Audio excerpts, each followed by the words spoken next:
Hello all, Cameron Roberts again, National President of AILA, welcoming you to this part two of the recording of the Australian General Insurance Law Review that took place in Sydney on the 18th of March. Just a reminder for those of you who missed part one this morning from 10 a.m. till 12 p.m. or 12 noon, a copy of the case booklet will be sent to all. That case booklet is copyright protected and a great resource for anybody working in and with the insurance industry. Today, of course, and now we're about to see part two of the webcast, and this will go from 2 p.m. today until 4 p.m. Again, we hope you enjoy and find great benefit from this webcast of the Australian General Insurance Law Review. Okay, I have to start off the professional indemnity section now. So I have three cases. They involve an insurance broker, a financial planner, and then a real estate agent. And there's nothing that's really new here in terms of new principle or new law. It's just some interesting cases applying those laws to particular factual circumstances. So the first is PC Case Gear. This is our broker's case, and it involves the insurance broker's duty of care and questions of causation and breach, which is normal for these sorts of cases. The client of the broker carried out an online, that's their website there, so they're an online reseller, and they were what you call, of computer equipment, and they're what you call a value-added reseller, which means they don't just sell you a computer, they look at what your needs are for that computer and they build the computer. So they add in different modules, they add in different softwares to make it right for your application. So a value-added reseller, and then they do that on the internet. Now, they purchased from a third-party provider 4,000 Microsoft licenses, and with those licenses they installed Windows on 4,000 new computers. Now, the broker understood what they did in terms that they were an online reseller. They had gone on the website, sort of seen, okay, I see generally what you do, they're the sorts of things that you sell, but didn't really have a firm grasp of the intricacies of their business in terms of this value-added concept. That is, that they were actually looking at the needs of the customer. They were then bespoking these computers and putting this software on, and the broker didn't seem to quite get into that depth. He arranged and he placed a public liability policy and a management liability policy. Now, neither of those policies contained cover, and in fact expressly excluded copyright infringement. Each year when the broker went down to speak to his client, he provided them with a nice written annual insurance plan, recommendation section in it, and then a section on major uninsured risks, key uninsured risks. So that was in every document that he handed across. Now, while it had those uninsured exposures in it, his evidence was that he didn't physically take the client to it, he didn't talk through them, he didn't explain what each of them were, nor did he say, you really need this one and this one. That wasn't part of his process, but he just had that list there. Now, during the policy term, Microsoft made a claim. So they said, wait a second, you've got these 4,000 licenses, you're installing them in the equipment that you're selling. Unfortunately, the licenses that you're buying from this reseller are only for refurbished machines, not for new ones. And there's a price differential there. So 4,000 times that price differential, we want you to pay us $700,000 damages for breach of our copyright.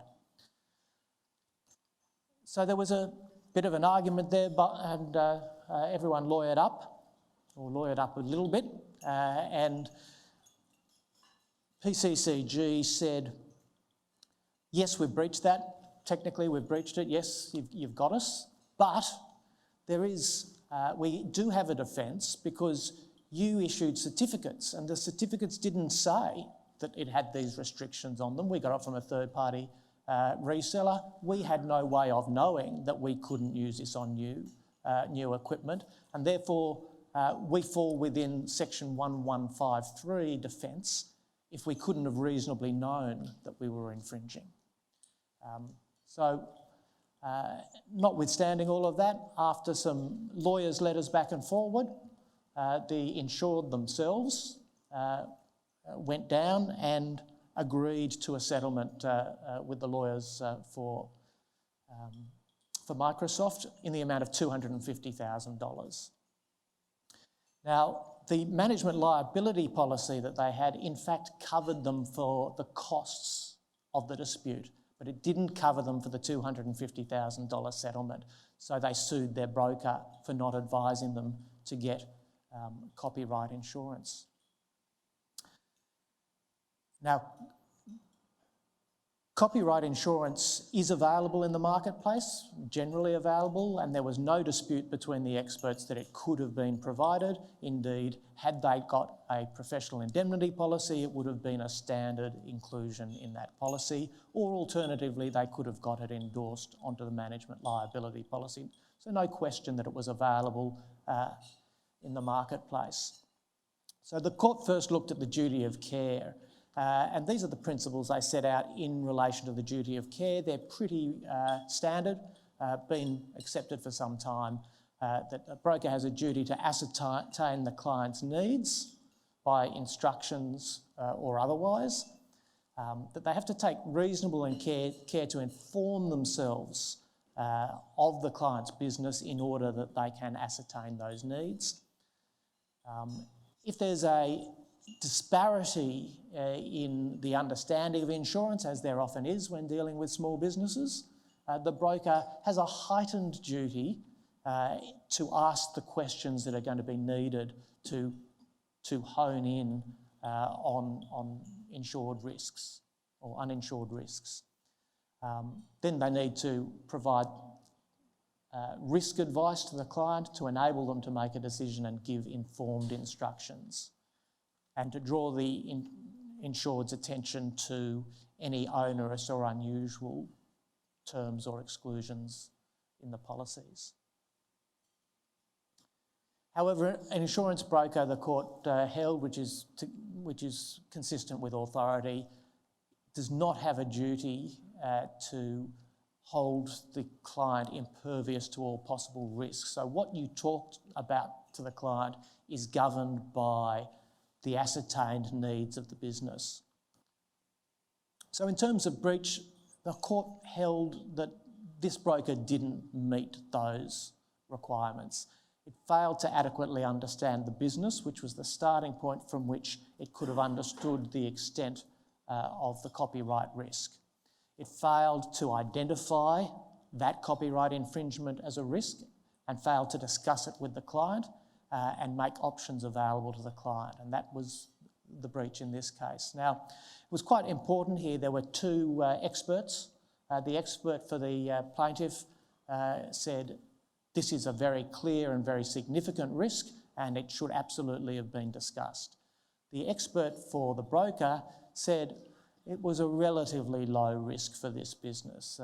What they did, making a licence mistake in just getting basic licences of this sort would be pretty unusual. So you wouldn't actually think that it needed particular discussion beyond what was in the uninsured risk. The court definitely went with the plaintiff's expert on that one.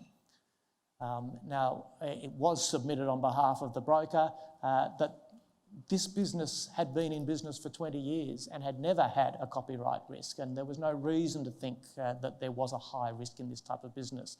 The court preferred the evidence of the plaintiff's broker that this was a high risk.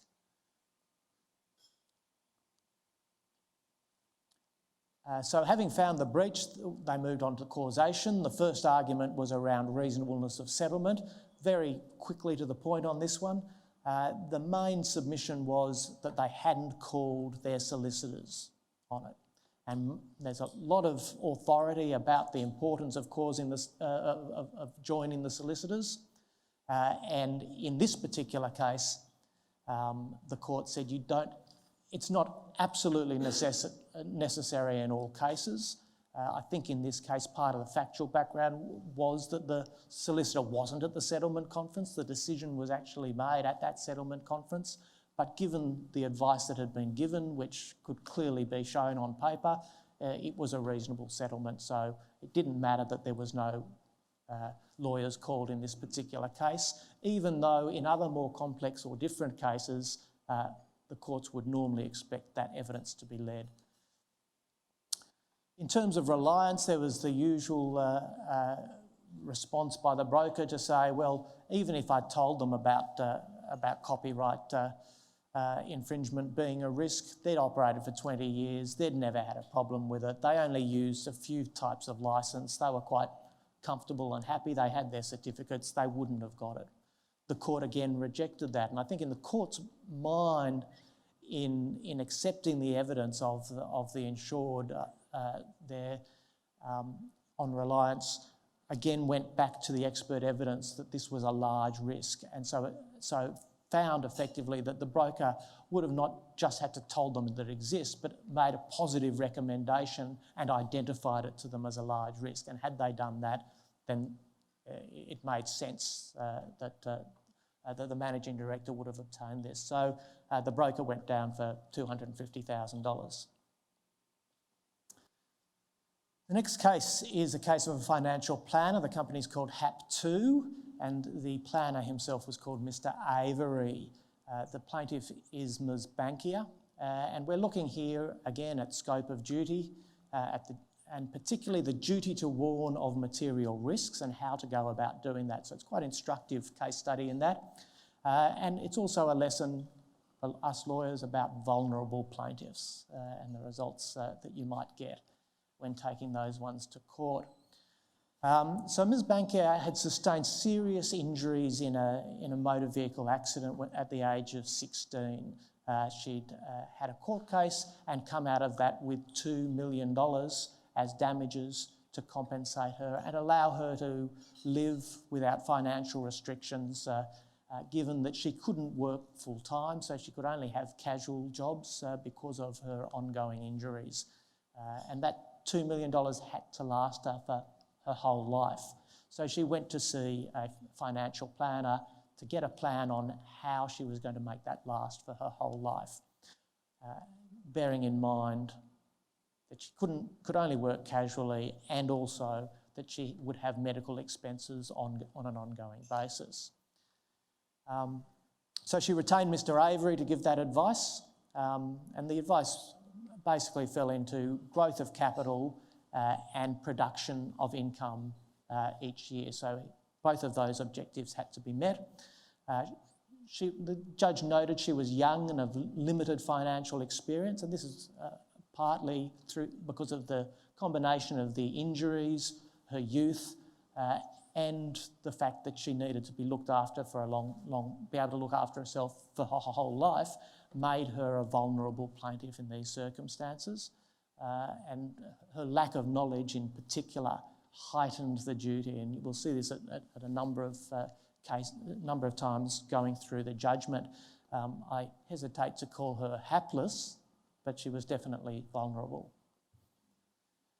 Okay, she got the plan, and the plan made various recommendations. But then she gave instructions for various withdrawals. These were her ideas, not the ideas of the planner.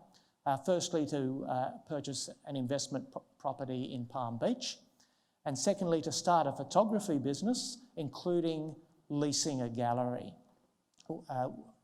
Now, you'll see there that I've put a little picture of her with a camera. That is actually Ms. Bankier. And you'll also see that in the margins of all these slides, I have some photographs, which are Ms. Bankier's actual photographs. So you might note that as I go through. Okay, so Mr. Avery prepared this plan. Notwithstanding that plan, he departed from the plan, accommodating her wishes in these particular other investments. And so went ahead with the Palm Beach property purchase, advised her in relation to the mortgage that she took out in respect to fund that on a loan basis. He then advised her when she came to him with the idea of leasing a gallery space, that really she couldn't afford that within the scope of the plan, and that it wasn't really a viable business, and advised her against going into it. When she pushed, he said, okay, well, at least do a business plan. Let's talk through your business plan. And then got the business plan, talked it through with her, and then then sold off investments in order to allow her to go through with that investment.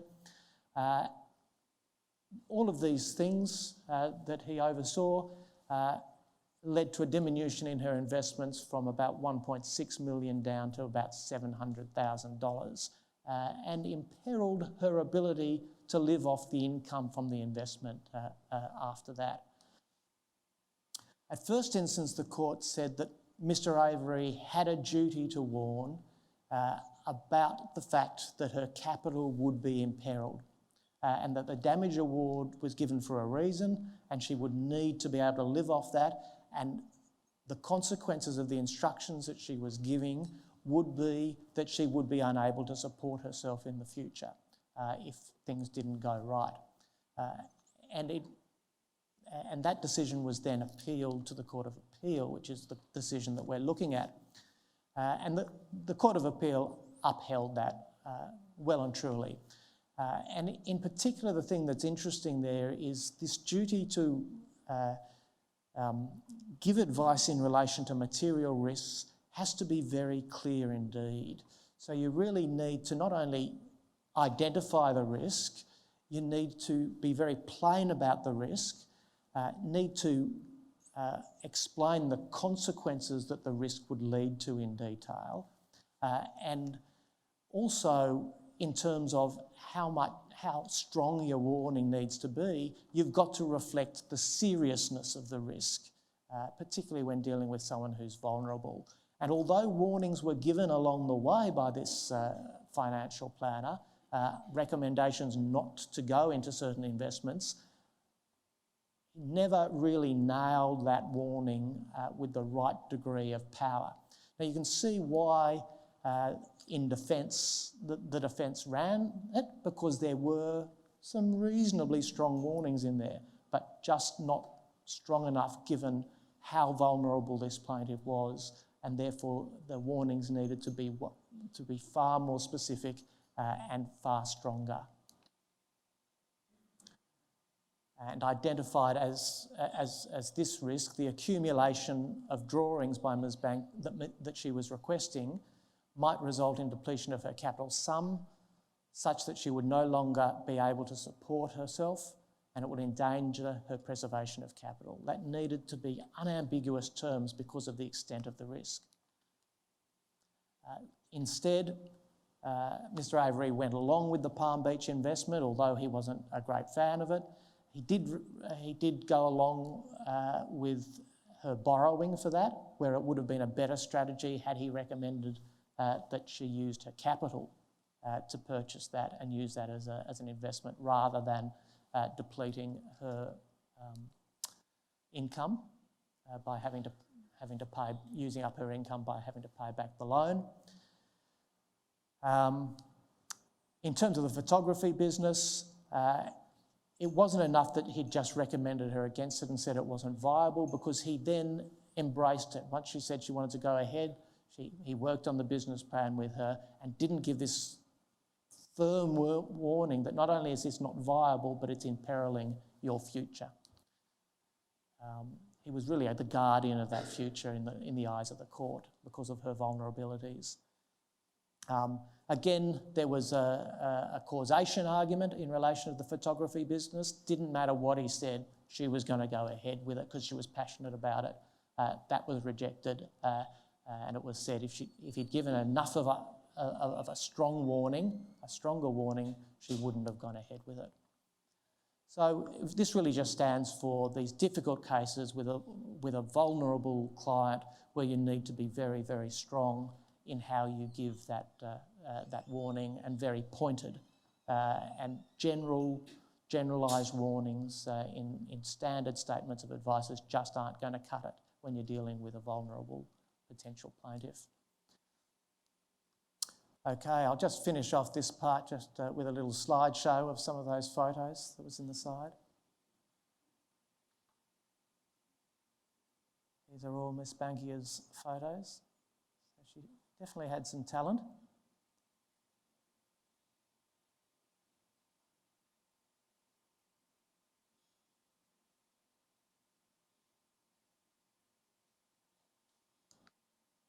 Okay, so I've just put up there her website. Anyone want to jot that down? Because I've used these with no copyright, and I've just been talking about copyright, so I wanted to at least make it an ad for her. So that gets me off the hook, I think. The last case is a real estate agency case, and this is a fairly standard real estate agency case. It's when can a landlord wholly delegate their duty to a real estate agent? Now, those of you who've done many real estate claims over the years would know that it's constantly the landlord's there, the real estate agent's there, the real estate agent hasn't reported a defect in the property, and there's an argument over who should pay what. And that argument always starts off with the landlord saying, we wholly delegated, you're 100% liable, and the real estate agent says, no, you're the landlord, you're making all of the money out of this, you've got the primary obligation here. So this looks at that tension and a particular factual scenario around that. So Mrs. Potter was the tenant, she trips, the stairs were worn, they were slippery, they were unlit, and they had no handrail, so a pretty good set of back porch stairs here. She fractured her ankle and brought a case against both the landlord and the managing agent. At first instance, the trial judge found that the landlord should bear 2/3 and the agent 1/3. It seems that the reasoning in the court below was that the landlord had the primary obligation to provide a safe premises when he lent it out. He was the one who was in charge of meeting the lease requirement and the requirement under the Tenancy Act, and that was his primary obligation. Now, while he can delegate some of that, and did delegate some of that, there was only then a proportion that needed to be allocated to the agent, and in this case it was thought that therefore the agent can't escape altogether, but 1/3 was reasonable given that the primary obligation and the primary return on investment was going to the landlord. The landlord, understandably, given a lot of the other cases around, appealed that decision, and this is the Court of Appeal decision that we're looking at. So the court unanimously held that there were a lot of holdings by the court below which just didn't sit well with that 2/3, 1/3. In particular, the managing agency agreement had a duty to inspect. Clearly, the back porch stairs hadn't been inspected or hadn't been inspected properly. There was no recommendation made. These weren't latent defects. These were obvious to the eye of even an untrained person.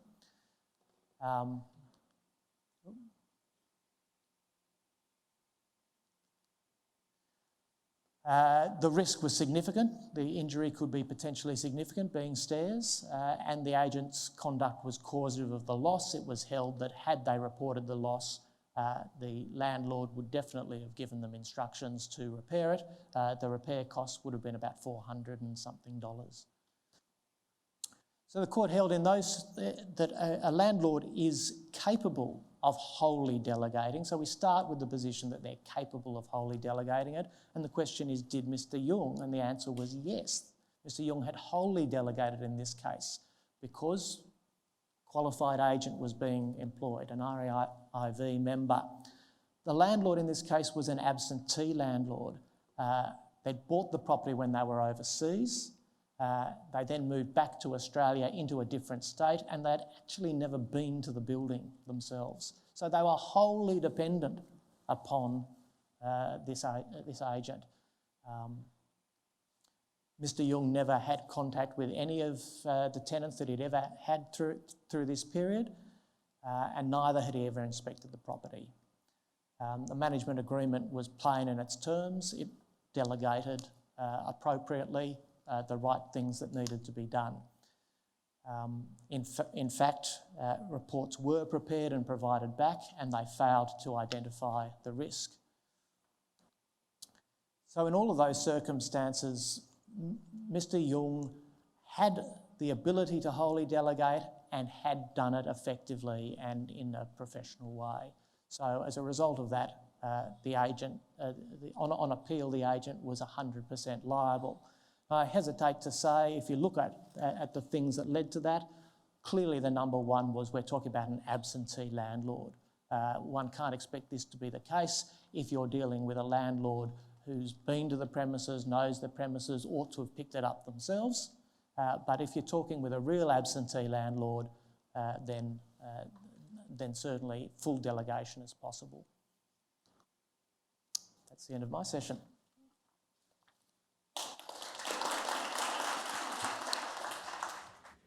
Hi everyone, it's great to be back. I've got 2 cases in the professional indemnity section and then 5 in the duty, breach and causation section. So you've got me for my full 7 in a row.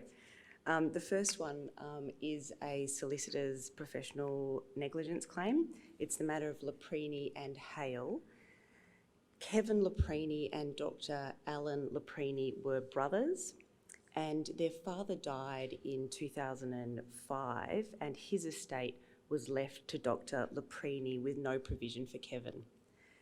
Kevin was obviously aggrieved by that, and a decision was made to instruct his solicitors to file a Family Provision Act claim against the estate, and that claim was filed. Their mother passed away shortly after, and she too made no provision for Kevin.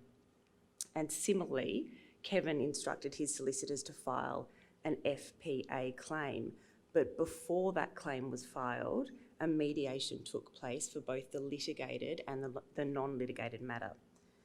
And a settlement was ultimately agreed at that mediation for $770,000. The problem arose when it came to actually documenting the agreement in a way that made it binding on the mother's estate. And by that time, her estate held the assets, so it was very important that it could be enforced against that estate. The orders ultimately drafted included a very simple notation that settlement had occurred in contemplation of a claim against the mother's estate, and that was the extent of the protection afforded. Inevitably, settlement wasn't paid, and the orders, as I mentioned, didn't facilitate enforcement, and the notation wasn't sufficient. So Kevin's solicitors then went to great lengths subsequently to recover the agreed sum from Dr. Laprini, who resisted payment at every step of the way. Ultimately, a declaration was obtained that Dr. Laprini was actually personally liable for the sum, and after bankruptcy proceedings and an appeal in relation to those proceedings, $450,000 was recovered, so there was ultimately a deficit. Kevin claimed against his solicitor on 2 grounds. Firstly, he said that there was a failure to commence proceedings against the mother's estate prior to the mediation. And secondly, for the way in which those orders were drafted at the conclusion of the mediation, and particularly the failure to ensure that Dr. Laprini was personally liable. At first instance, the trial judge rejected Kevin's claims, and she did so for 3 reasons. Firstly, in relation to that failure to file claim, as we're constantly being reminded by the Court of Appeal, the first step is to identify the risk of harm. And it's only after you've identified the risk of harm that you go on to consider the necessary precautions which ought to have been taken. And in this case, Her Honour couldn't actually identify a risk of harm in proceeding to mediation without having filed that claim, because it was open to the parties to draft consent orders that were binding. And also, the real risk of harm was Dr. Laprini failing to pay. That was the risk that eventuated, and in Her Honour's view, it would have existed whether or not proceedings had been commenced. Her Honour's reasoning in relation to causation was also similar. The claim was based on this unsustainable proposition that but for the failure to commence, Kevin would have recovered the whole settlement sum, and Her Honour thought it was virtually certain that default would have occurred in any event. Her Honour then went on to consider whether the solicitors were protected by advocates' immunity.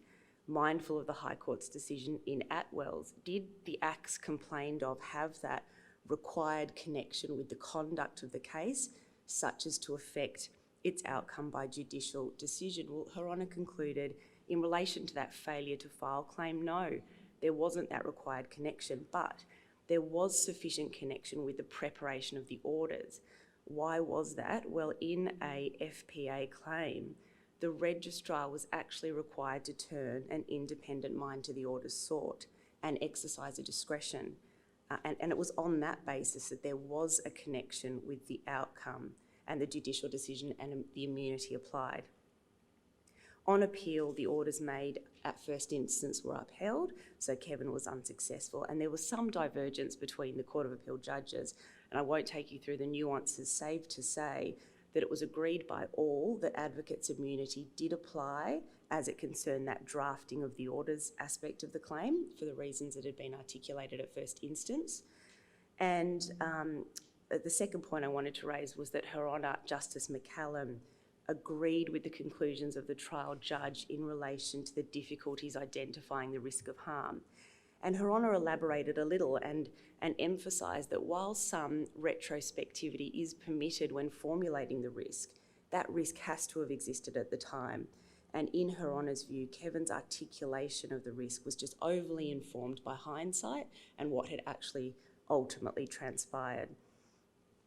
Justice Emmett was inclined to consider that the failure to file was a breach, but His Honour and Justice McCallum agreed the claim had to fail on causation, and it was Dr. Laprini's recalcitrance that was really the cause of this loss. My second claim is Lorenzato and the Burwood Council. This is a claim against a council in relation to the issue of a planning certificate and the vendor, and also a cross-claim against the solicitor. The history of the matter is quite complicated, but the key facts can basically be boiled down to the following. The plaintiff was a purchaser of a $3 million property in Burwood. Unknown to the plaintiff, but known to the council and also known to the vendor, was the following. Firstly, the area was subject to very serious drainage and flooding issues. Secondly, there was actually a stormwater pipe beneath this property, and it had been the subject of a dispute between the vendor and the council about access to it and repairs. And finally, the council had actually resolved to acquire an easement over the pipe under the property, but also an additional easement on the property for other drainage works. In the lead up to the sale, the vendor requested that the council issue a Section 149 planning certificate under the Environmental Planning and Assessment Act, which is the required document to be attached to the contract. And the certificate issued by the council didn't actually disclose any of these matters. It didn't disclose the existence of the pipe, the council's resolution about the easements, or this flooding. It was only after settlement that the poor plaintiff discovered that the property was subject to all these issues. And she brought a claim against the council and the vendor of the property for negligent misstatement. The former claim was in relation to the issue of the certificate, and the latter in relation to incorrect answers that the vendor had given in response to requisitions on title. Not surprisingly, the plaintiff claimed that the property wasn't worth the $3 million that she paid for it, and she also advanced a nuisance claim against the council because of these episodes of flooding, which she said had impacted her enjoyment of the property. The vendor cross-claimed against his solicitor, and on the basis that it was the solicitor who had prepared and assisted to prepare the responses to the requisitions. The matter came on before Justice Fagan, and this is a Supreme Court decision, it wasn't in dispute that the council owed a duty to prospective purchasers to exercise reasonable care in the issue of that planning certificate. The content of the certificate was clearly erroneous, and there had been a breach issuing it in that form. His Honour quickly came to that decision. His Honour made the point that the information omitted from the certificate concerned the council's own decisions. So this wasn't a case where the council could discharge its duty by saying it had taken reasonable steps to interrogate the records or to make inquiries about the history. It was the council's own acts in question.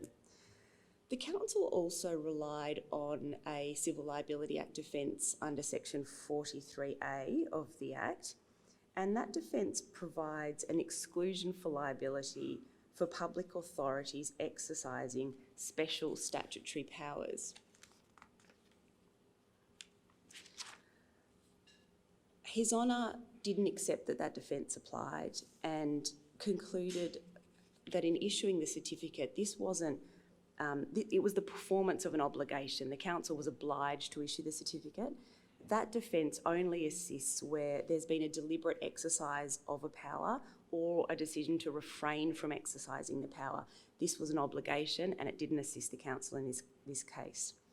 Finally, on causation, His Honour was satisfied that had the certificate been issued accurately, the plaintiff solicitor would have quite sensibly advised against exchange, and ultimately a lower purchase price would have been negotiated. As for the claim against the vendor, His Honour rejected the suggestion that there was a broad duty owed to disclose latent defects about a property. But His Honour was very critical of the way in which the requisitions had been answered because they were clearly wrong and they didn't address all these various issues despite pertinent questions that had been asked. So that was enough to establish breach on the part of the vendor. Both the council and the vendor were liable, and damages were quantified as the difference between what the plaintiff had paid for the property and its true value. On apportionment, His Honour took issue with the way in which the council had pleaded the vendor as a concurrent wrongdoer, but he went on to say that if the council had actually advanced its claim in line with how the plaintiff had presented her case, he would have apportioned liability 50-50. Just very briefly before I move on the cross-claim, it failed against the solicitor because there was absolutely no suggestion that the erroneous answers were given for any reason other than the vendor hadn't provided proper instructions and adequate instructions. So that cross-claim was dispatched very quickly in the judgment. And my last comment, and that is that nuisance claim. The plaintiff was successful against the council, and in terms of the damages awarded, $55,000 were awarded to take, in recognition of the impact that the flooding had had on her enjoyment of the property. So on to the duty of care, causation and damages questions. So there's 5 of these coming. The next case is the Coffs Harbour City Council and Polglace. It's a very sad claim. It involved, in 2011, the 5-year-old plaintiff who was with his grandparents was seriously injured when he fell through the railings of a public jetty. The jetty was managed by the council at the time, but it had for a number of years prior to the council's involvement been managed by the state of New South Wales. The plaintiff sued the council as the occupier at the time, and he sued the state as the former occupier and the entity responsible for the design of the railings. The plaintiff also sued his grandparents in the matter for failures in relation to his care on the day. Before its handover, just a few key facts, before its handover there had been numerous accidents and near misses involving young children at this very jetty and falling through the jetty's rails. And despite that, the state had taken no action at all to address that risk, and that was a matter known to the council. However, a small twist, shortly before the handover to the council, the state had written to the council confirming that the handrails were compliant with the relevant Australian standards. The trial judge found the council liable and dismissed the claims against the state and the grandparents. And when the matter came on before the Court of Appeal, these issues were all re-examined in some detail, the first being the existence of the duty and its source. An interesting preliminary point, and that is that the court really emphasised that given the public nature of this jetty and the way in which the public had access, the concept of occupation, which had obviously occupied some of the court's time at first instance, was a little unhelpful and artificial. What was relevant was the degree of control that the respective parties had and could exercise over the jetty. And ultimately, while this was Crown land and it remained Crown land after the handover, the fact is that it was the council that had the power to take the precautions contemplated by Section 5B of the Civil Liability Act. The state wasn't in that position. On the question of breach, the council argued that while of course safety was relevant in the design of these rails, aesthetics and heritage considerations was also at play with this particular jetty.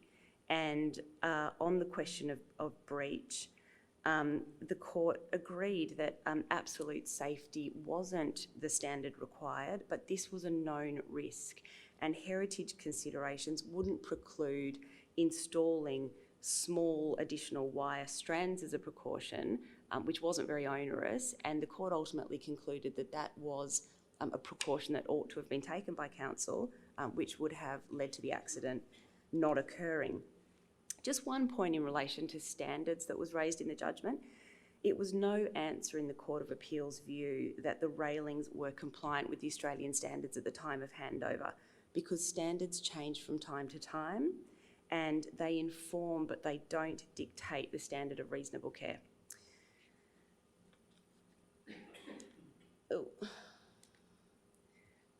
Finally, the council raised a Civil Liability Act defence, namely Section 5M, and it argued that there was no duty in this matter because it had given a relevant risk warning. So I've just put Section 5M up, have a quick look. The council relied on a sign at the entrance to the jetty as that warning, and I've actually got a picture of it. It's not the greatest image, it comes from the judgment, but hopefully what you can see is the images on the sign really are suggestive of shallow water and the risks associated with diving.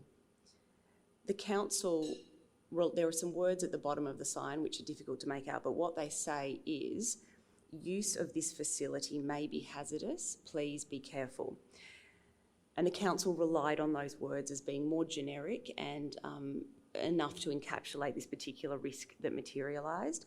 The Court of Appeal didn't accept that that amounted to a risk warning for the purpose of this risk, namely a child falling through the rails. Section 5M makes it very clear that while a risk warning doesn't need to be specific and it can be general, it does have to encompass the risk that actually materialises. And read as a whole, this sign was getting at something different, which was diving and shallow water. So the findings against the council were upheld, the defence didn't assist. Very briefly on the state and the grandparents, the trial judge and the Court of Appeal didn't accept that the state, having divested their interest in this particular jetty many years before, could be liable. That claim was described as novel and it wasn't entertained. In relation to the poor old grandparents that had been sued, the Court of Appeal agreed with the trial judge and they said that the claim had to fail. Reasonable care didn't involve holding the plaintiff's hand the whole time they were on the jetty and while they moved away from him at the edge. The court also provided a little bit of commentary in relation to duty, although not much, and that is in relation to the grandparents. The court didn't consider that duty arose automatically from the family relationship, but rather where the plaintiff had been led into danger or a risk. So that's that one. The next one is Colthurst and Miles. It's a personal injury claim about the duty owed as an owner builder. Ballyshore was a company and it owned and operated a farm upon which a house was being constructed by Mr Miles under an owner builder's licence. Mr Miles was a director of Ballyshore and he was actually, he had a background in investment banking, and given how matters went down, he probably should have stayed in that area. Miles engaged the plaintiff to assist with the construction of a house, and it was in the course of that work that the plaintiff suffered very serious injury. The plaintiff sued Miles, and the plaintiff also sued the company Ballyshore in the Supreme Court, and the matter was heard by Justice Campbell. This is a first instance decision.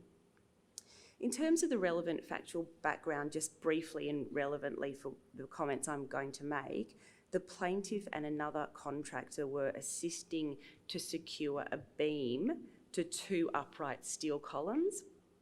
The plaintiff was on a ladder at one end and the contractor was on a ladder at the other end, and the beam was attached to the arm of an excavator which Mr Miles was actually controlling.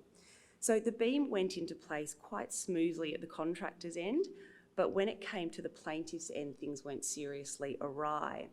And in short, what happened was that the beam swung out horizontally and it knocked the plaintiff from his ladder. Much of the judgment was actually dedicated to picking through the various expert reports and trying to figure out exactly how that horizontal movement had occurred. But what His Honour ultimately concluded was that it was as a result of the way that Miles had lowered the beam, and basically there was a function of the excavator which allowed this load to be moved directly vertically down. He wasn't aware of that functionality, and instead he had a different method, but that method caused that sort of arcing horizontal movement. So it was Miles' act that essentially caused this accident. Before I discuss the liability issues, His Honour made an observation that I thought was worth mentioning. Mechanical engineers were briefed in this claim, and His Honour emphasised the importance of bearing in mind that the usual knowledge of engineers cannot set the standard to be observed by a builder or an excavator operator, holding defendants to conduct that didn't reflect the ordinary community experience or practice was a little unhelpful. So there was absolutely no dispute that Miles, as the operator of the excavator, owed a duty. That was all rather uncontroversial. But the more interesting question was whether the risk of injury that materialised was within the scope of Miles' duty as the owner, builder and occupier. And His Honour acknowledged that an occupier's duty may well extend beyond the mere condition of the premises. But in this case, neither Miles nor the company assumed any responsibility for organising the actual work activities. That was all on the plaintiff. The plaintiff devised and implemented the system, and the plaintiff really devised the nitty-gritty of how this particular beam was to be lowered and attached. Miles was just there operating the excavator. The plaintiff was an independent and experienced contractor, and if a duty of care arose in these circumstances, it was to use reasonable care organising the relevant work activity. It was not a duty to actually retain control of the working systems, and that's consistent with the articulation of duty that's been expressed in Stevens and Brodribb, but also Leighton and Fox in relation to the duty of a head contractor on a site. So in short, there was no duty as the owner builder. As for Ballyshore, the claim against Ballyshore was dismissed. There was no suggestion that it occupied the site or had any control whatsoever, or that it employed Miles. So the claim against Ballyshore was dismissed. On to the next matter. This is the matter of Hallmark Construction and Harford, another personal injury claim.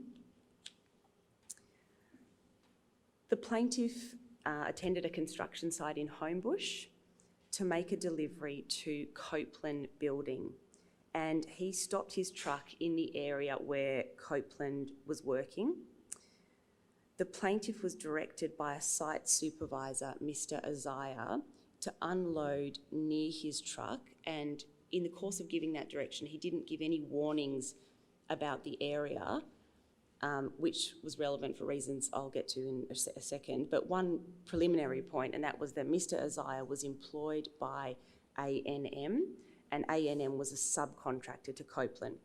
So the problem with Mr. Isaiah's direction was that he didn't mention to the plaintiff that there was an unsecured pallet on the ground near this proposed unloading area, and that pallet actually covered quite a deep drainage pit that was otherwise unmarked and unclear. So the plaintiff moved the pallet aside in preparation for unloading. I think he thought it was a bit of debris from the site, and he fell down the pit suffering injury.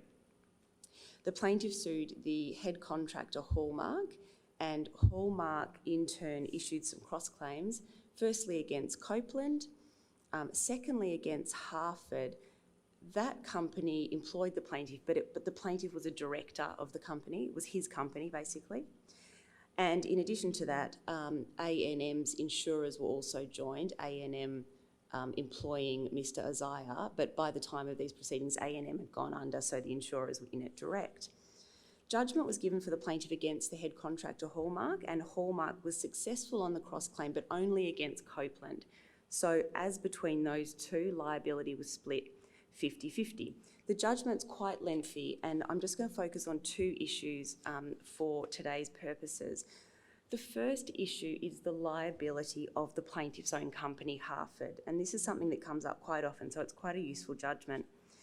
The principal criticism was the way that the trial judge had really conflated the actions of the plaintiff with the steps that should have been taken by the employer when it came to devising a safe system of work. So it was acknowledged when this came on before the Court of Appeal that it can be very artificial to distinguish between the actions of the plaintiff and the plaintiff as the owner and director of the company.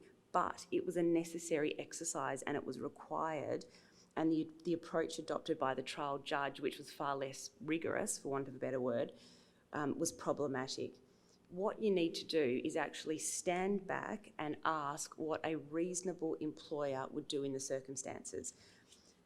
So accepting that the trial judge may have erred on that analysis, the question was considered afresh. And the court looked at whether or not the work duty in question was regular and repetitious. For example, the act of unloading a truck. In that case, the employer may well be required to give some direction and some guidance about that task. For example, lifting practices or mechanical aids. But there's no reason for an employer to issue specific direction or guidance where it's more of a miscellaneous task on a site. For example, moving a pallet, because there are just too many variables on a site to ever be able to accommodate that. And on that basis, that was a short version, but one of many reasons why the court was satisfied that there was no employment, there was no breach by the employer. But the key point there is you have to take a step back and look at the liability of the employer as distinct from what the plaintiff has actually done.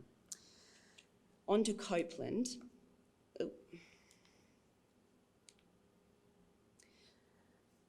The trial judge found that Copeland was liable for breach of duty that it owed as occupier. And as I say, that wasn't controversial. There was an unmarked pit in the area in which it occupied. But what was trickier and more interesting was that the trial judge had found Copeland liable for the conduct of Mr. Isaiah as agent, but it also found that Copeland was vicariously liable for his actions. And why that is important is that Copeland didn't employ Mr. Isaiah, A&M employed Mr. Isaiah. So how did the trial judge get there? Well, in terms of agency, such liability in tort is confined typically to cases where there's a relationship of employment. What the trial judge did was relied on and applied to this case a decision which didn't overturn that general principle, but did identify an exception, and that is where there's a relationship of agency for a non-employee who has authority to bind the principal contractually. So it's a small exception to the general rule. In this case, Isaiah didn't have that authority. So the Court of Appeal said no, the conclusion on agency is incorrect and Copeland is not liable on that basis. But what about vicarious liability? Well, the trial judge didn't accept that A&M was simply a subcontractor to Copeland. Rather, Copeland utilised its workers effectively as labour hire employees on the site. And I think critically it controlled Mr Isaiah's acts. It comes down to this idea of control.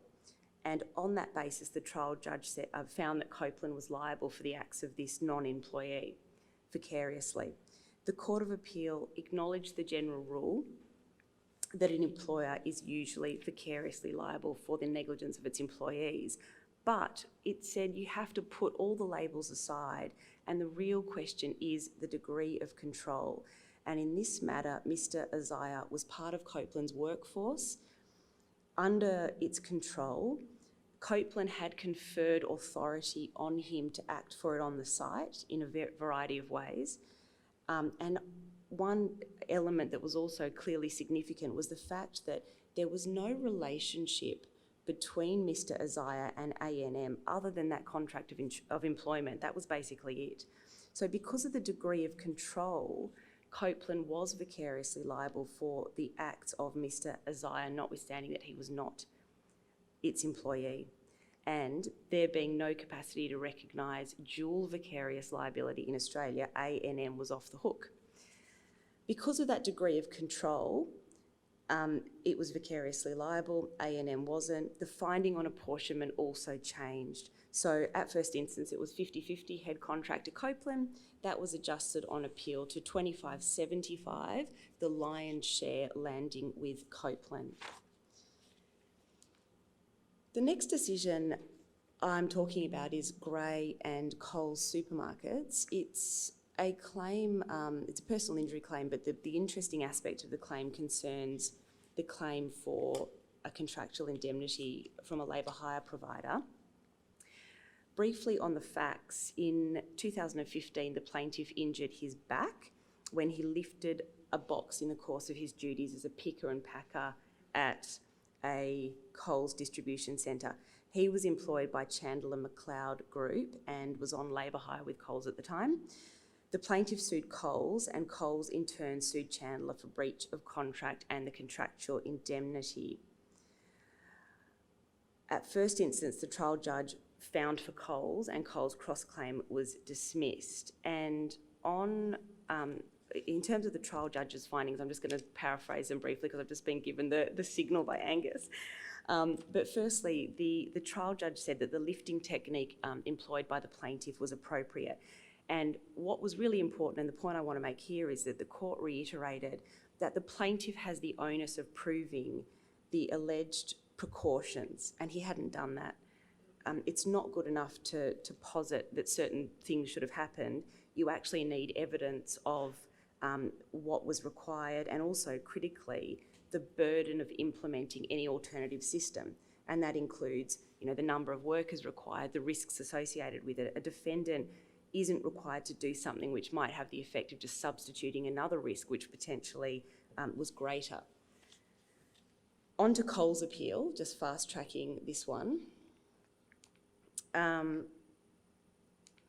So skimming ahead, the trial judge and the Court of Appeal concluded that there had been no breach of the agreement by Chandler. So Chandler had done what it was required to do under the agreement. There was no suggestion it hadn't supervised the plaintiff or taken appropriate steps. Even if the plaintiff had breached Coles' procedures, that wouldn't have amounted to a breach of the agreement. And the reason for that is that the definition of services in the agreement made it clear that Chandler's obligations concerned the provision of recruitment services. So it was sort of irrelevant what the plaintiff did, as long as those recruitment services had been provided adequately and in accordance with the contract, there was no breach. The point I wanted to get to about the indemnity is this. Having concluded that there was no breach, the indemnity didn't apply. That was a threshold issue. But the Court of Appeal went on to make some comments about whether the indemnity would have applied if a breach had been established. I've put the relevant part of the clause up, and as you can see, the indemnity is triggered where the damages suffered by Coles arose directly in connection with, and that clause went on to list a whole bunch of things, but basically a breach of agreement by Chandler.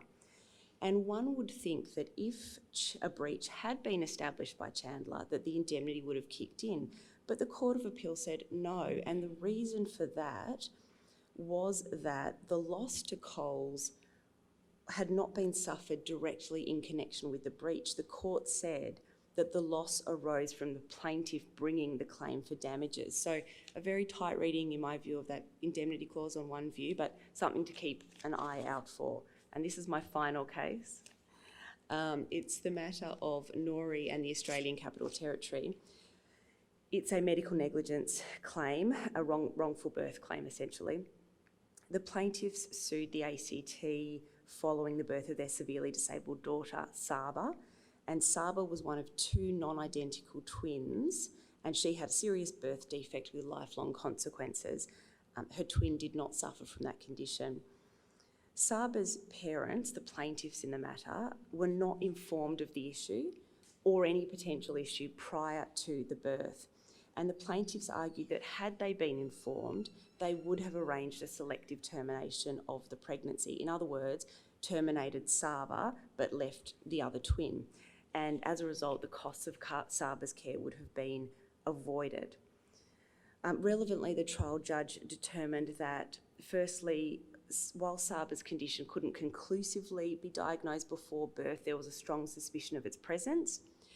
Second, the concerns ought to have been disclosed to the parents about the condition by 22 September, which was the gestational age of about 30 weeks. So by 30 weeks, the parents should have been told about the prospect of this condition. And the third thing of relevance is that the Ethics Committee in any state and territory in Australia would not have approved a selective termination after 22 weeks gestation. And the relevance of that is that if a termination was to occur after that time, it needed to occur overseas. And the only realistic option was the US. So while there was a finding of breach, because the disclosure ought to have occurred after that 22 cut-off week mark, in order to succeed on causation, the plaintiffs had to demonstrate that a selective termination in the US could have and would have been arranged. And the trial judge said no, the plaintiffs had failed to do that. My last slide. The plaintiffs appealed. The first issue raised was the appropriate disclosure date, and the Court of Appeal, it was argued that, in relation to the actual date of disclosure, the ground was rejected by the Court of Appeal. So while disclosure earlier was certainly an option, reasonable professional diligence didn't require immediate disclosure as soon as the medical professional had a suspicion of some problem. Having confirmed that date, the Court of Appeal went on to consider the causation ground and looked at the various factors that went into that determination. So they included the logistics of the travel, arranging visas, the plaintiff's financial capacity, could they find a doctor in the US? There were a swathe of things that were considered by the trial judge. And what the plaintiff said was that the trial judge had erred in analysing each of those factors individually. That was the wrong approach. What should have occurred was more of a collective analysis. The Court of Appeal disagreed and concluded there had been no error. So while it was theoretically possible for the plaintiff to have pulled everything together and secured this selective termination in the US, the totality of the evidence, when it's scrutinised, didn't support the position. And my final very quick comment on damages, two issues were appealed, notwithstanding the plaintiffs were unsuccessful. Firstly, there was a refusal to award general damages, and secondly, a refusal to award damages beyond the age of 18 years. And the Court of Appeal wasn't prepared to actually comment on the issue, which ultimately would be OBITA having found against the plaintiffs, but their honours did note that this is still very much a live issue. So for anyone practising in this area, there's a question mark in relation to those two aspects of the assessment. Okay, I'm done. Thank you for listening. Right, we are definitely on the downhill run, but to make sure we get everybody out on time, we're going to skip the first case that I was to talk about, which is the Masson and the State of Queensland. There's a great case note about that in the material, so you can have a read of that one. But we're going to start with dangerous recreational activities and a series of cases that were decided by the New South Wales Court of Appeal last year. And I can assure you the dangerous recreational activities didn't happen during the COVID lockdown, so they all predated that. But it was interesting to see a series of cases there. The sections are up there just for your review, but the key thing to remember in every case where you're looking at whether or not you can run a defence that there has been a dangerous recreational activity and an obvious risk is first, was there a recreational activity? And for that, you're looking at the definition on the slide there, A, B or C. Was that activity dangerous in that there was a significant risk of physical harm? What was the risk that materialised? And was that particular risk that materialised an obvious risk of the recreational activity? And where the cases really seem to come to grief is either people defining that risk too narrow or too broad. So you could take it either way. The first of these three cases is Men's and the Wagga Wagga Show Society. This one involved a plaintiff who was competing in an event at the Wagga Wagga Show, but the injury happened while she was warming up. So when it came to sort of testing those key questions, was it a recreational activity? Everybody agreed yes. Sport, it's a recreational activity, it's explicitly mentioned in the definition. Was it dangerous in that there was a significant risk of physical harm? The plaintiff said no, because she was in the warm-up, not during the actual event. It wasn't going to be a vigorous warm-up, and she said it wasn't dangerous. The court said no, it's obvious and it's dangerous that a horse can be startled and you could fall from a horse. There's a significant risk of physical injury. So it didn't get over the hurdle on that, it was dangerous. The risk that materialised, the plaintiff defined this really narrowly. What actually happened was near the warm-up area, there were some kids sitting on a fence and one of them banged their feet on a metal sign. That sound startled a horse, which startled the plaintiff's horse, and she suffered injury when she and the horse fell. So she said that narrow risk, that's not an obvious risk of me participating in the warm-up at this event. And the court said, no, that's too narrow. The risk that eventuated in this case was the risk that a horse can be startled by some sort of external stimulus. That's an obvious risk of this dangerous recreational activity, so it was a complete defence to the claim. Go. So the second one, again, is horse racing. It's Singh and Lynch, but this time it's professional horse racing. So then we answer those same questions. Was it a recreational activity? The plaintiff said no. What I'm doing is professional sport. That's not recreation. And the court said, no, when we go back to the definitions in 5K, it's wide enough to encompass professional sport. So that was the Court of Appeal disagreed with the plaintiff on that front. Was it dangerous? A resounding yes, professional horse racing is dangerous. Then the issue becomes, what was the risk that materialised leading to an injury in this case? What had actually happened is that it was an actual horse race.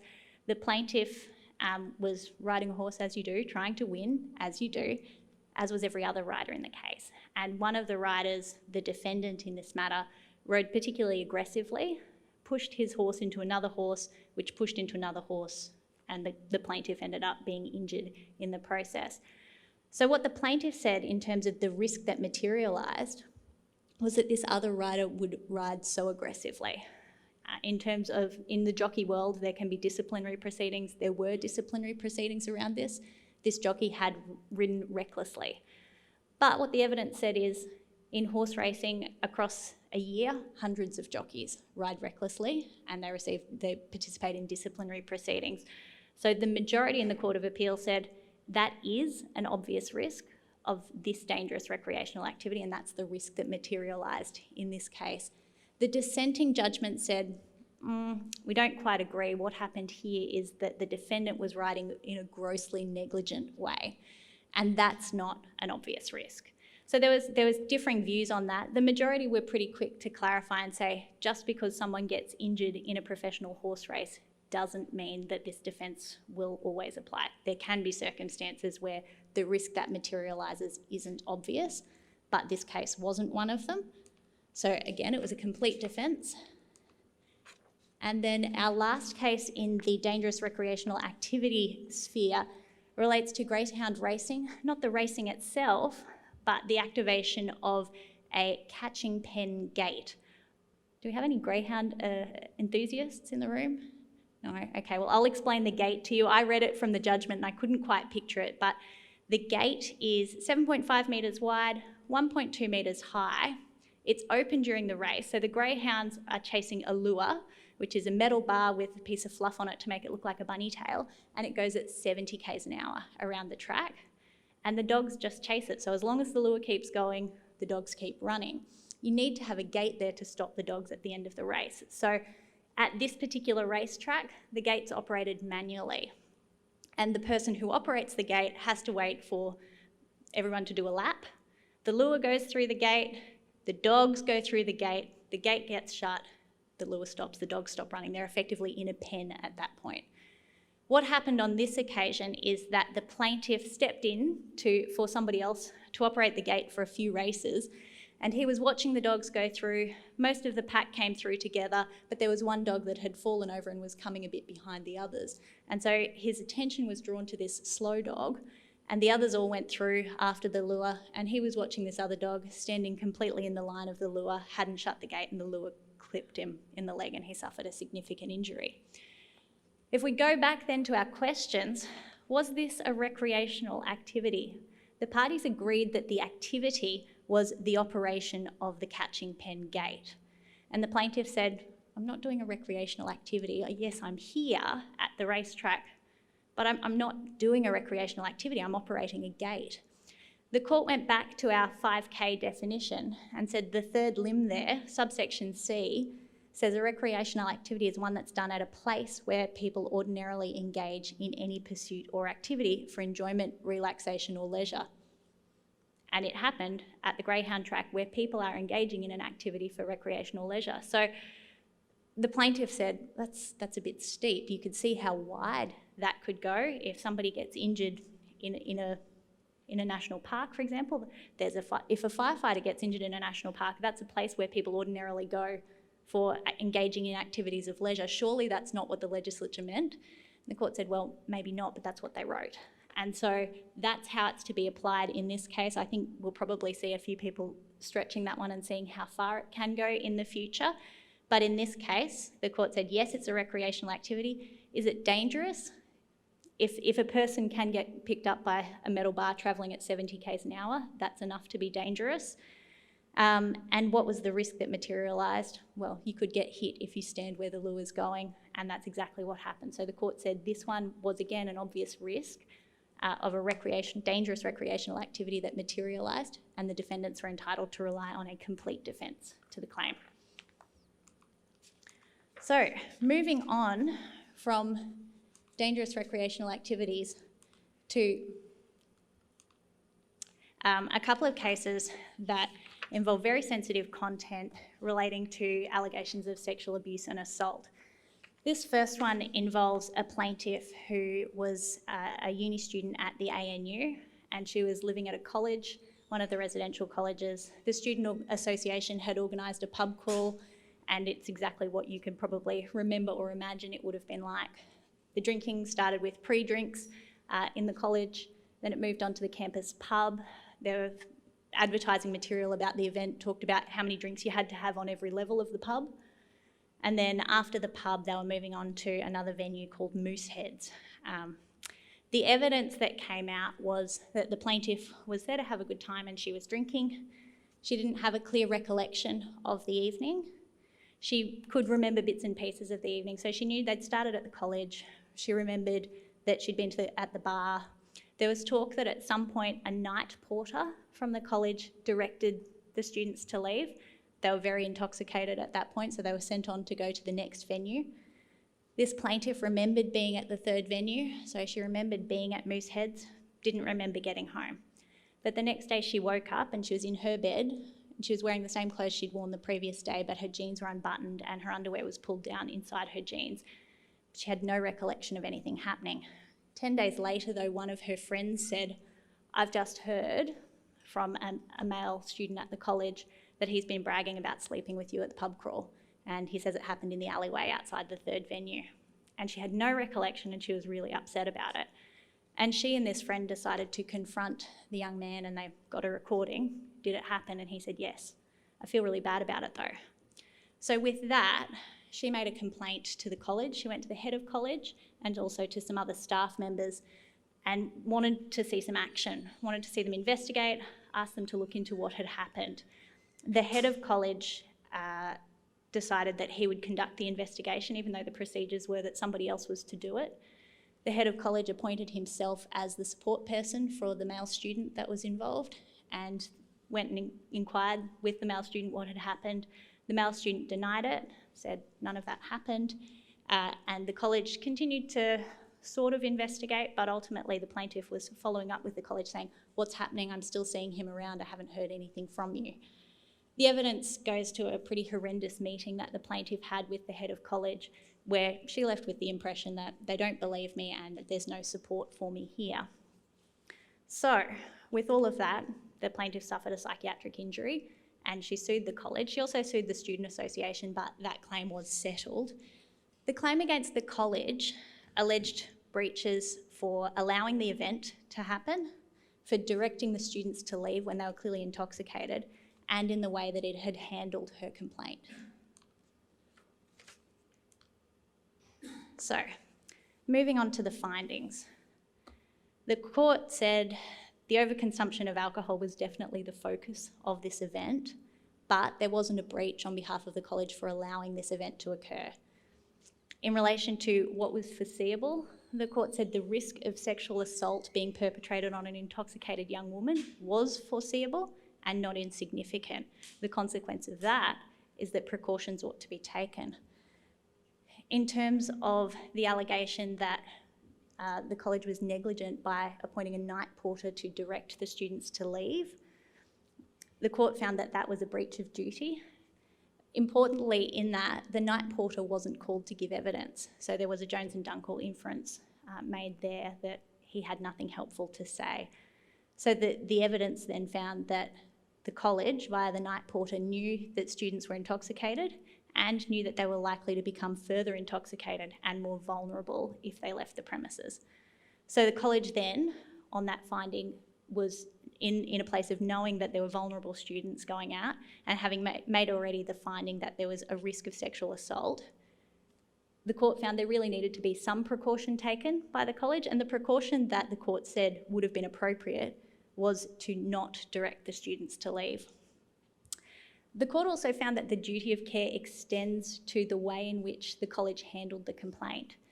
And they said that the court really had an obligation of providing pastoral care to the students at the college, and it was foreseeable that if the college didn't conduct that investigation with due care and in a competent manner, that psychological injury could result. And having made all of those findings, the court found that the college had been negligent. In relation to contributory negligence, although the plaintiff was severely intoxicated at the time, the court said she was already foreseeably vulnerable at the point at which the college breached its duty to her by directing her to leave. So there's a lot in this judgment which, if it stands, will potentially change a lot of the way that we look at risk, particularly in those types of scenarios. But there is an appeal pending. So I think we'll wait to see on that. One of the challenges on appeal, though, will be that the only evidence called by the college was the head of college. So he was the only witness to give evidence on behalf of the college, and there weren't very favourable findings made in relation to his evidence. So our next case, which will be the last one, I think, that I will squeeze in. Let's do that. It's a big one. Again, it is a sexual abuse claim. This one is two children and their mothers, so 4 plaintiffs, all seeking damages for alleged psychiatric injuries following alleged abuse by one of the adults who provided care at the childcare centre. And there's lots of challenges in this decision. Pretty much everything was an issue. The facts were an issue because by the time of trial, the two children at the heart of the allegations, they have no memory of the events. So they were, I think, under two or under at the time that the alleged abuse occurred. And there was a police investigation at the time based on what the children had told to their mums. The children were involved with the police investigation, but by the time of trial, they had no independent recollection of what happened. So the evidentiary issues were complicated, whether or not any of that hearsay material could be relied upon. The criminal trial ultimately didn't proceed, so whether or not any admissions made in that process could become admissible evidence, that became pretty complex as well. And the alleged perpetrator, while he'd made some admissions to the police, it related to other children and not necessarily to the children at the heart of this complaint. So there were a whole heap of evidentiary complexities. I thought it might be helpful, just as we go through, that you've got a little bit of a map of who is who. The parent of child 1, she gave evidence. She had a recognised psychiatric injury. She also had a prior history of trauma. And so the court said, look, we'll take her evidence, we'll accept her hearsay evidence of what her child told her, but we do have to apply some caution with some aspects of her evidence. Plaintiff B and Plaintiff D were both children who didn't give evidence. Plaintiff C was the parent of child 2. The court said she was a reliable historian and that evidence of her psychiatric injury, there was plenty of medical evidence around that as well. Mr. Bird is the alleged perpetrator. His role at the childcare centre, so he was Miss Clancy's dad. We'll get to Miss Clancy in a minute. So he wasn't an employee at the childcare centre officially in that he wasn't paid. He was at the childcare centre 5 days a week though, did some occasional maintenance on the weekend. His roles included playground supervisor, he did some cooking, he had some OH&S responsibilities, and he did some maintenance on the weekend.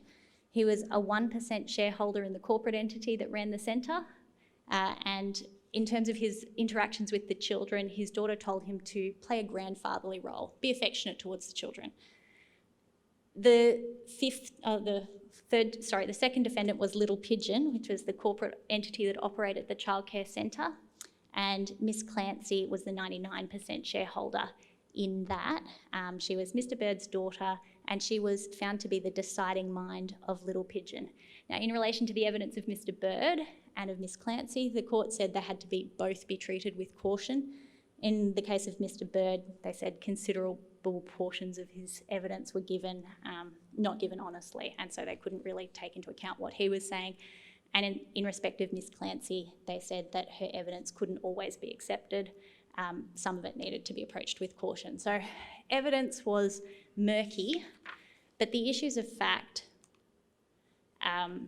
that are important for you to understand as we dig into the breach allegations were that in terms of the actions of Mr. Bird against the children, the court decided that on the balance of probabilities that the assaults had occurred, and that ticked the box for the intentional torts claim, so assault and battery was then successful against Mr. Bird. In relation to Mr. Bird's role at the centre, the court made factual findings about what he was doing there, 12 hours a day, 5 days a week, doing those sorts of things I mentioned earlier. The court also found that his role officially was a volunteer. Under the childcare regulations that applied to the centre, anyone who's a volunteer must be accompanied when they're with children at the centre. And the court said, well, if he's a volunteer, he must have always been accompanied, only he wouldn't have been able to do these things if he was always accompanied. The evidence that was put on behalf of the defendants was that he was never alone with children in the sense that he was the only adult in the room, but the court said that's not enough to be accompanied for the purposes of the childcare regulation. So that there is evidence of a breach, that the centre wasn't following all of the processes that ought to have been applied in relation to a volunteer in their midst. That's a risk that they should have been responding to. And in terms of supervision, the court again said he mustn't have been supervised, because if he'd been supervised, these things wouldn't have happened. So the issue of whether or not Mr. Bird was an employee is relevant because one of the defences for Miss Clancy and for the corporate defendant was they'd said, well, he's a volunteer and we're not vicariously liable for the actions of a volunteer, let alone the criminal actions of a volunteer. There's a bit of tension here because I told you just a moment ago that the court found that he was a volunteer for the purposes of the childcare regulations. But in terms of looking at vicarious liability, the court said he is an employee. So finding that he was an employee, it was a bit of like the analysis of whether someone's an independent contractor or an employee. They said, well, he's wearing the same uniforms as the staff members, he's working regular hours of work, his performance is as though he's an employee. He had specific functions, he was following a timetable that was set for him, and the other slight tension there is the court found that he had the same level of supervision as the other staff members, but having previously found that he wasn't supervised, there is some tension there in that finding. But the main reason that the question of whether or not he's an employee was discussed was to say, well, whether or not Miss Clancy as an individual and Little Bird as the corporate entity would be vicariously liable for his actions. The court found that vicarious liability was established. So they said that Mr. Bird was an employee of the centre following the Prince Alfred College decision saying Miss Clancy individually, as well as Little Bird, put him in a position giving him the opportunity and the occasion to perpetuate the abuse. And it's an interesting finding that Miss Clancy as an individual also is vicariously liable for his actions and not just the corporate entity. But it's also interesting because in relation to whether or not he's an employee, the court said, well, it probably doesn't matter whether he's an employee or he's a volunteer. I don't see that as being a barrier to a finding of vicarious liability. So that's another thing that will potentially change the way these claims progress in the future if this decision stands. Now, in relation to the breach of duty to B and D, who are the children, this is how the breach of duty allegations landed against Miss Clancy and against Little Bird, the corporate entity. They succeeded against Mr. Bird outright. But in relation to Miss Clancy and Little Bird, the court said a reasonable person would have ensured that volunteers were accompanied, that they had a child protection policy that was in operation. The evidence on that was fairly shaky for the centre, and that a reasonable person would have ensured that a person like Mr. Bird was supervised when with the children. So that was a pretty straight line to finding that there had been a breach, and following breach causation, the medical evidence on that was quite clear.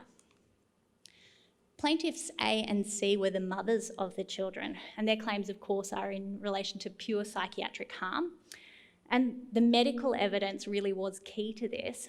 The doctors said any mother of normal fortitude would suffer a recognisable psychiatric injury if they'd received such a report of abuse. And so having made that as a finding in the medical evidence, the court accepted that evidence and said on that basis there is a foreseeability here of pure psychiatric harm, and that the centre and Miss Clancy owed the mums a duty of care because the mums were leaving their vulnerable children in their care, and it should have been foreseeable that if they didn't look after them, the mums could suffer a psychiatric injury. So the mums' claims succeeded against Miss Clancy personally and against the centre. They also had parallel breach of contract claims that were really implying the same negligence principles into the contract. They succeeded, but there were no extra damages awarded because of that. And then in relation to damages, the total sum paid ordered was $2.1 million, covering all 4 plaintiffs. There's some interesting discussion in the judgment about that and how you land on those figures, given that 2 of the plaintiffs had no memory of the events, and so how you calculate damages around that, there's quite an interesting discussion there, but we don't have time for that today. And there were aggravated and exemplary damages awarded against each of the defendants. So the implications for this judgment, if it stands, if it's not appealed, and I think we'll see a lot more claims brought by family members where there are allegations of children who've been abused. The distinction between volunteers and employees might be broken down in terms of when we're looking at vicarious liability issues.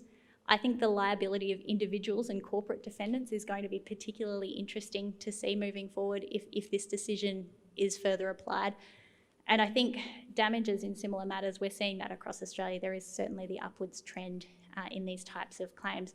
So there is certainly plenty to take away from all of those decisions. I'm sorry, I did seem to have a lot of grim decisions all in a row, but I'm fairly sure the last section on class actions will get you very excited. So I will hand over now to Ray for class actions.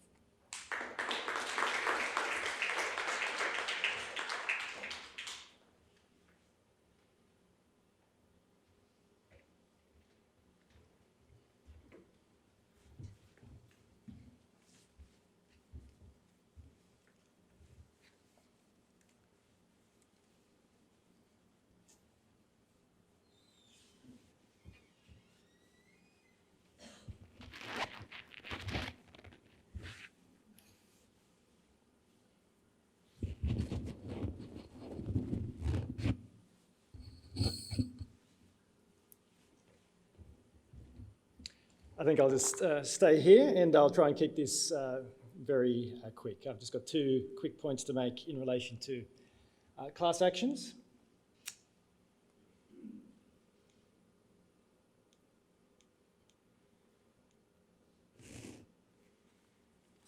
Okay, the first is just in relation to the parliamentary inquiry into litigation funding and the regulation of the class action industry. That report has been released. It's some 450 pages.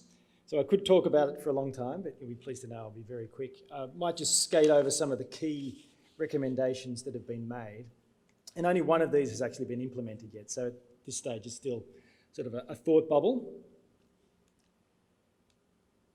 So one, the regulation of litigation funders. There was a recommendation that further regulation, although they are now regulated to some extent, that be expanded through the managed investment scheme regime.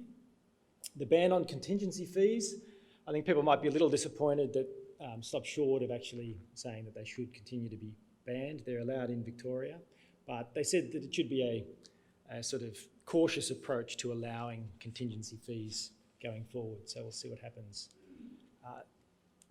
there. Continuous disclosure. So things have already, this is the one recommendation that has already been implemented. So watering down the continuous disclosure laws to make it a little bit harder to get a conviction requiring knowledge, recklessness or negligence to allow a continuous disclosure application. And so that's been permanently made. Common fund orders. As you know, or you may know from the BMW case, the High Court doesn't necessarily like common fund orders, but again, the review stopped short of saying that they should be absolutely banned, and so we'll wait and see what happens in relation to that. There was also a recommendation for greater consistency. So one of the issues is forum shopping, obviously, and so trying to make sure the laws are more consistent in all jurisdictions to try and prevent some of that forum shopping. And also conflicts of interest. There are often issues with funders, lawyers, all having slightly different interests in taking on these proceedings. So there were various recommendations about how they could try and make sure there's better disclosure of conflicts of interest to make sure people who sign up to these know exactly what they're getting in for. So that's a very brief overview of a very large document, but watch this space in relation to class actions. Generally, I guess the feel of the report is that there should be some greater regulation and winding back and some further restriction on class actions in Australia. The second case, Impiabata, involved a mine in Brazil with BHP. There was an accident there at the iron ore mine. There were various announcements made, and when those announcements were ultimately made, the share price tanked. And so back to continuous disclosure again. There was a continuous disclosure action and also an action arguing misleading and deceptive conduct, a class action. And BHP, the group included not just the BHP Limited Australian shareholders, but also some who obtained shares in BHP Group PLC on the London and South African stock exchanges. And so an action was brought saying, well, look, you can't do that. Part 4A of the Federal Court Act doesn't apply to those outside Australia, or you should apply, the court should apply its ability or its discretion to basically strike out those claims, either because there's a risk of inconsistent proceedings, enforceability issues, and also there was a causation issue in relation to the misleading and deceptive conduct action as to whether that could actually get up in relation to an Australian action. And the short answer is it can apply to non-resident group members, was what the court found. They said when you looked at the history of the legislation and what the Act actually said, that it was intended to bind all group members irrespective of their place of residence. So class actions can apply to non-resident group members. The court also refused to exercise its discretion to strike out the claim, even though there was a risk and there was a lot of evidence about inconsistent proceedings, etc. They said, well, look, it's too early, we don't want to do that, we don't want to jeopardise people who may have legitimate claims by striking it out at this stage. And also in relation to causation, The court found there were some very interesting and genuine issues there about whether causation would be able to be established, but at this very early stage in the proceeding, they said they weren't prepared to actually strike out what could still be potentially arguable claims. So not much joy there for BHP. And I will now hand it on. Thank you.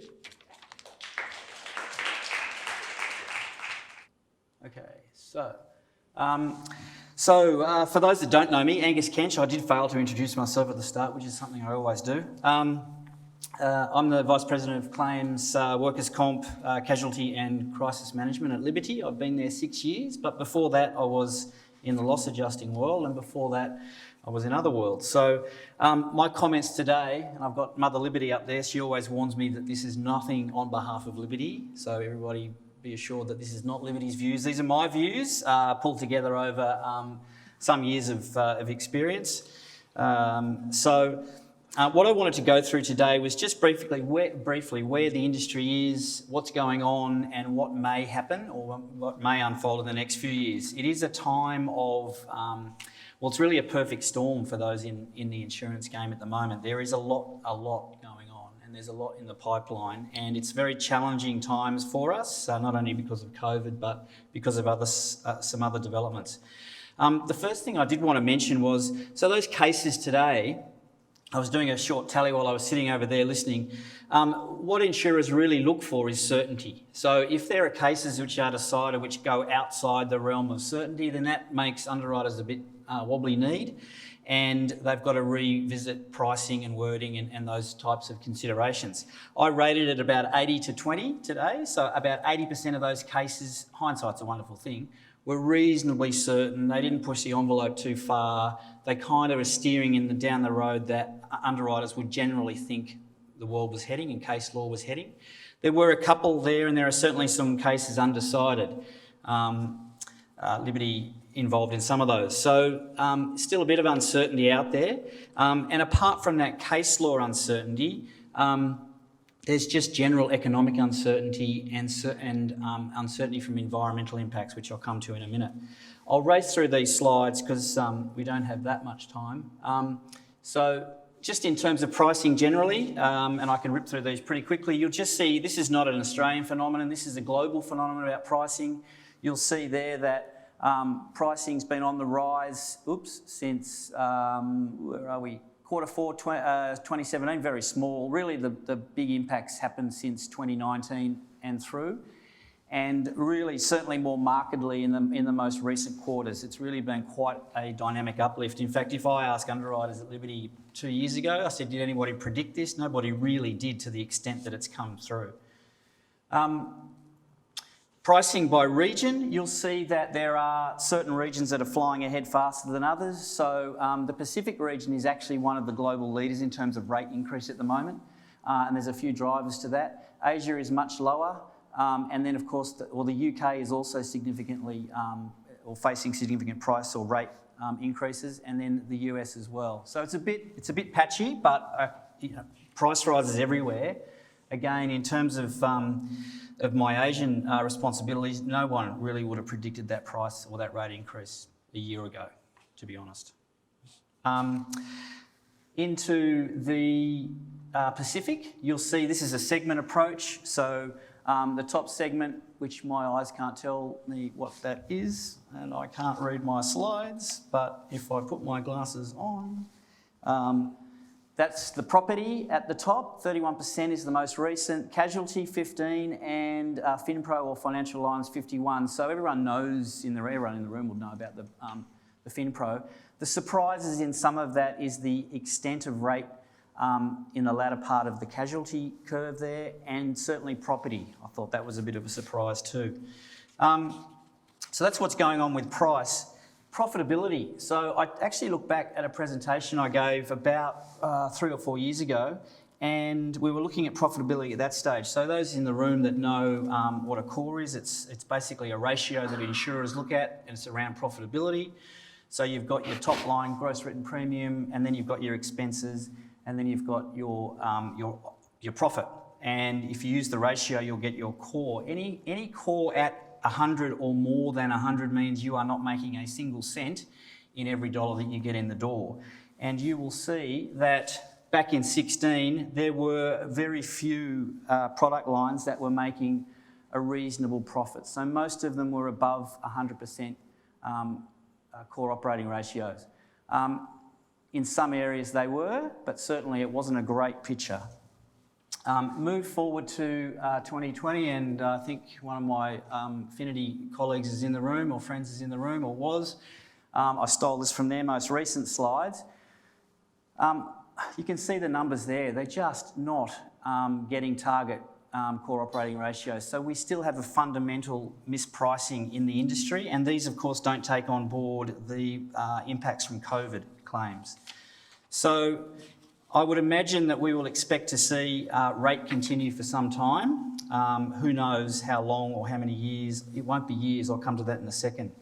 So other things that are going on, and I heard Rahana talk earlier about it's a good time to be a regulatory lawyer in the country. I think you are absolutely right. I know that at Liberty we have got loads of stuff going on in that space, and it's hard to keep up.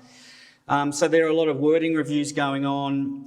There's tightening up and checking the robustness of those wordings. We all learnt and saw what happened in the property space when you get some things not quite right, if I put it that way. There's limit reductions going on. You know, this is all about reducing capacity and accumulation checks. Certainly bushfire in the casualty space is getting accumulation checks going on. There's reviews of deductibles. And there's a lot of underwriter remediation going on. So there's a lot of analysis of accounts and individual risks that are profitable and are set up adequately from a risk management perspective. And then there's quite a lot of development going on in the cyber world, and whereas a lot, certainly in the casualty space, most policies of recent years have had silent cyber, so they haven't specifically called out cyber, they are now all moving, or pretty much the market is moving towards affirmative language or exclusionary language in relation to cyber. So that's a little bit about where we are now. I've got to go flick back through to the back end of the presentation. And really what I wanted to talk here was a little bit about where we are in the underwriter cycle. I've pulled this slide from a previous presentation. Who in the room is used to seeing the underwriter clock? There's a few. Oh, Liberty. That's why. So this one is ripped out at pretty much every internal session at Liberty. Let me just find it. And it talks to the cycle that is involved in insurance, and it's pretty accurate, I think you'll find when I get to it. So many slides. Class actions, here we go, getting closer. Okay, so busy clock, but if everybody has takes a bit of a look at it, and I'm happy to send it to anybody that wants it by email. Basically 12 o'clock, 6 o'clock, you've got the dial of things that happen generally through the course of or over years. So if I can start over at the 3 o'clock, you've got prices falling dramatically, stable profits from previous years. That would have been evident or going back about 6, 7, actually probably more likely 10 years, where the prices, and over the last, until the last 12 to 18 months, 2 years, you had a consistent price slide in most lines.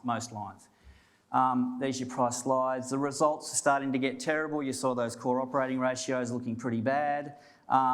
Pricing can't go any lower. You start to get some insurers that get a bit wobbly. They start pulling back.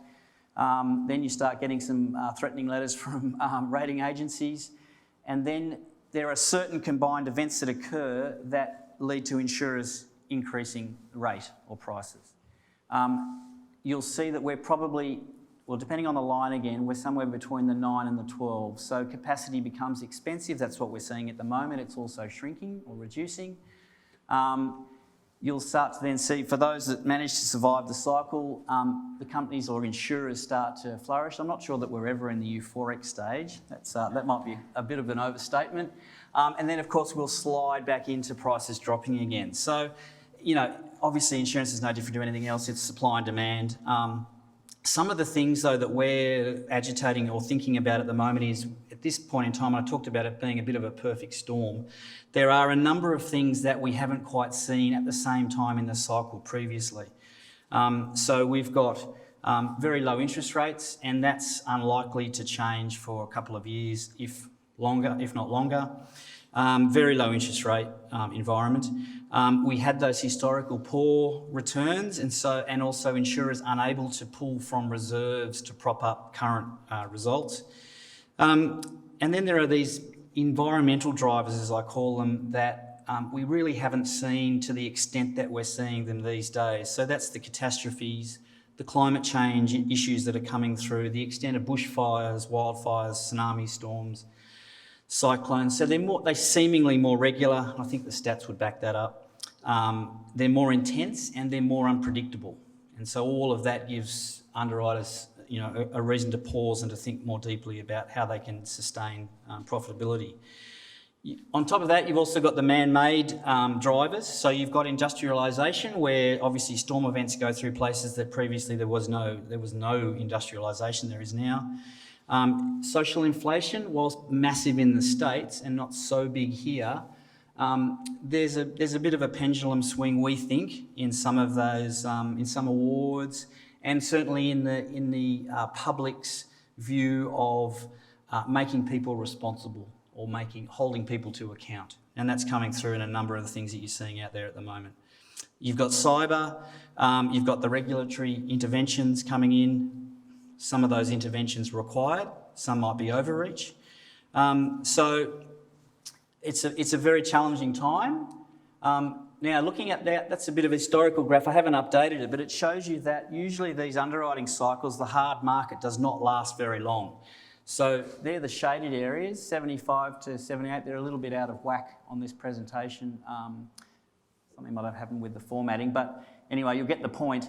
The hard market is obviously the heightened line on the chart, and they don't last for terribly long. The last one would have been, for those in the room that were around in insurance in the HIH days and the civil liability changes. We haven't really seen a hard market since then, so that's a long time ago, 14 years plus.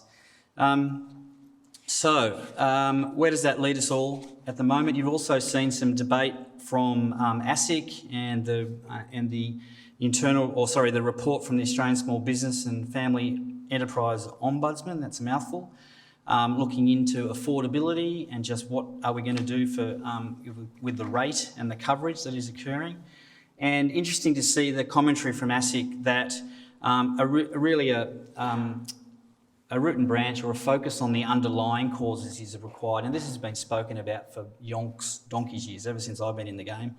But it is about time that government, insurers, everybody in the industry did work more collaboratively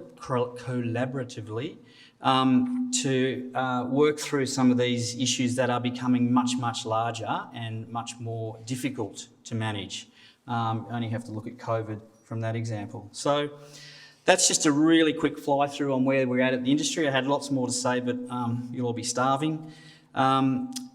Just, I guess, the high-level summary for all of that is, and we have been using the expression during COVID that we're all in this together. So we really are all in this together. If you get a chance to advocate or push for collaboration and making sure that the industry works together with government and others, then I would recommend you do that.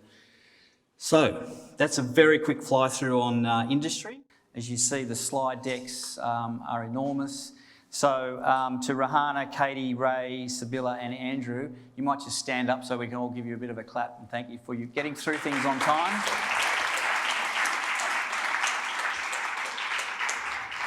Whilst they're not here, AILA HQ, we're a volunteer association, but we have 2 staff members that are paid and they operate in the cloud for us, down in Victoria, but not in premises. They do a wonderful job. They've helped pull together today, and they helped run, I think it was about 50 odd webinars during the course of COVID last year. So an incredible effort. Thank you, ladies. And that's it. So I hope you enjoyed it. We're always keen to hear suggestions, inputs for cases, ideas about formatting, or anything else in relation to AILA. So please don't hesitate to let us know, and thanks a lot. Enjoy.